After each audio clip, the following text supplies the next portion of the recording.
Yan mga kasmorks, dahil tag-ulan at alam nyo na, malamig na ang panahon ngayon dito sa Saudi Arabia. Pasensyahan nyo na sa itsura at katatapos lang mga ng duty. Didiskartehan natin yung ating mga basang damit. So ituturo ko sa inyo kung paano ka makatuyo ng damit dito dahil nasira yung aming dryer. At nag-umpisa ng lumamig. Pasensyahan nyo na marami pang kalat. Ayun o, tingnan nyo. So, ayan na mga kasmorks, pakita ko na sa inyo. Hi mga kasmorks! Ako po si Ate Mars, ang inyong Smart Pinay.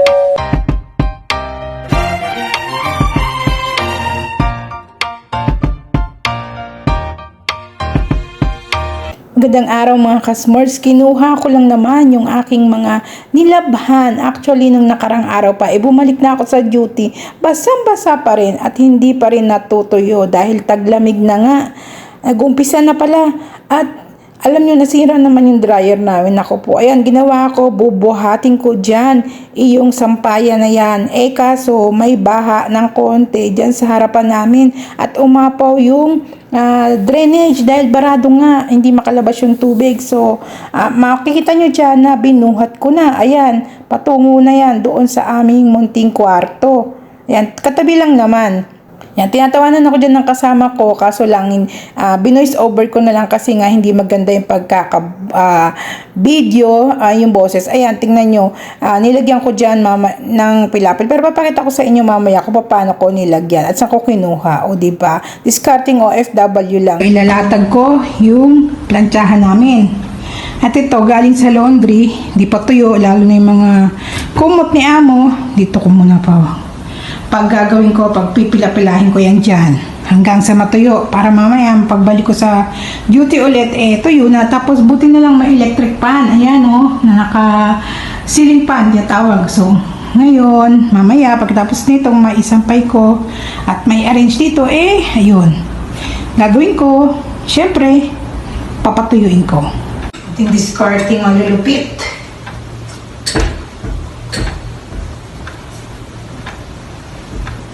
Diba? Ayan. Hindi ka pa natuyo mamaya. Nako naman, girl. Ayan. Diba? Dito sa gilid. Ayan. Sampay-sampay dyan sa gilid-gilid. Para matuyo. Ayan, tapos yung kumot ano pa, diba? Kailangan balanse para matuyo. Kung hindi,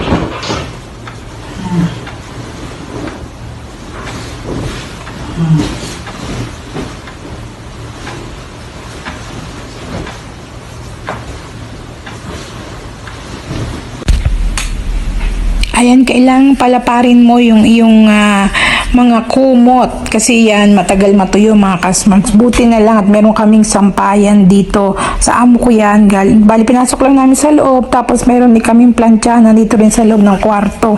Malaki-laki kasi yung kwarto namin compared sa ibang mga kwarto dito sa Saudi. Kami dalawa lang kami dito, pero merong CR, meron ding labahan at pwede na ipasok yung mga pamplantsahan at sampayan. Tira kasi yung aming dryer dito sa laundry, tapos so taglamig na at umulan pa. At isa na namang discarding OFW yung gagawin natin. Akala nyo na sa Pilipinas dahil nagbara yung kanal dito sa tapat ng kwarto namin. Buti hindi inabot yung sa aming kwarto dito sa kasama. So, ginawa ko, kumuha ko ng mga natipak ng mga hollow block na napakatibay. Alam nyo ba mga kasmorks, sobrang tibay ng mga hollow blocks dito. Ang ginawa ko siyang tungtungan hanggang makarating kami doon sa laundry. At hindi kami magkaalipo dahil na-stuck na nga yung tubig. Alam nyo na, Pinoy, siyempre, didiskarte tayo. Tao ng tao yung kasama ko dyan. Hindi niya alam na, gamitin natin pagka-Pinoy natin sa diskartihan. Kung hindi, alipo nga. At saka ang dumi niyan, tubig na yan, nakabara dyan. O diba, ilang araw, walang drainage na maayos. Tinawag ba? Construction.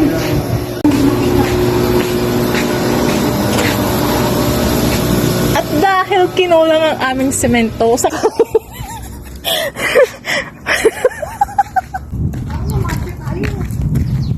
Ayan.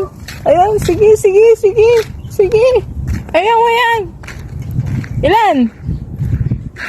Ang mga ngalakal ng riyan.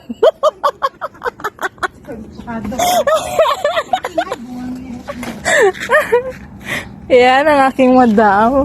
Kukuha siya. Siyempre. Kuha din. Ako, antibay naman ito. Isa lang. Taga-video mo eh. Yung ginawa ka ng taga-video. Ari ko. Ang bigat ah. Sakyan.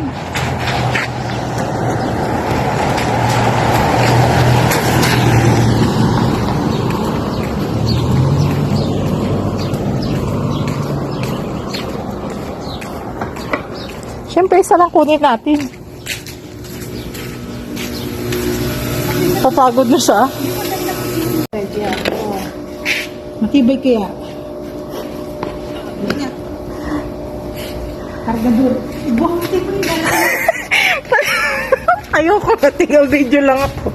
Para ka dyan. So yan ang aking madam. Dahil baha ang aking area, siya ang maglalagay ng simento. Silang mag-adjust. Yan. Siguro baha yung ano ko, yung sa tapat ng kwarto ko. So yan na si Dam. Kailangan ng marami. Kasha. Go, Dams. Go. Ay, dito na lang. Huwag naman sa harapan ng pinto. Paano ka makatutong? Ganun din. Yan, basta yung area Ako namin. pala tayo, mga apat pa. Apat pa? Oo, kulang yan. So, ito yung mga nakuha naming hollow block sa labas ng bahay. Chuta na sa migat yun. So, yun yung madam ko, budol. Akala ko kung ano yung tatawag sa akin, ito lang pala.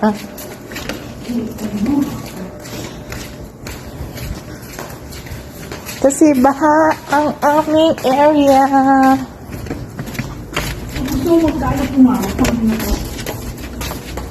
Yan, dito namin yan ilalagay. Kasi yung area namin binaha, barado ang aming drainage. Dams, tapat na tapat naman sa kwarto ko, Dams eh. O, paano tayo makakalusong? Hindi mo, o, iganyan mo to. Tulak mo pa. Mga pungkok paa natin. Ah.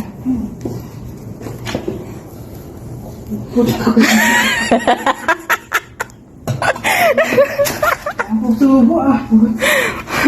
Pati ako napapasubo sa'yo eh. Kasi hindi tayo Yun na lang yung isa. Yan. Mga kaming pilapil. Kasi nilit kasi yung mga paa niya. Alam mo na, mga punggok. Oh. Sige, awa ng tawa pa more.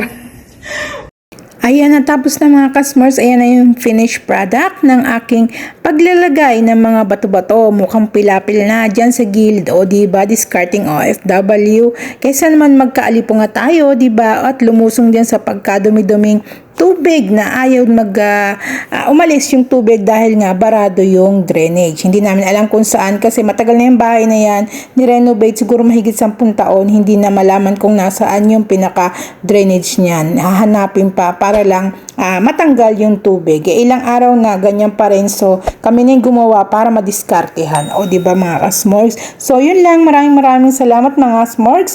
Hanggang dito na lamang at huwag nyo kalimutang mag-subscribe, mag-like, mag-share.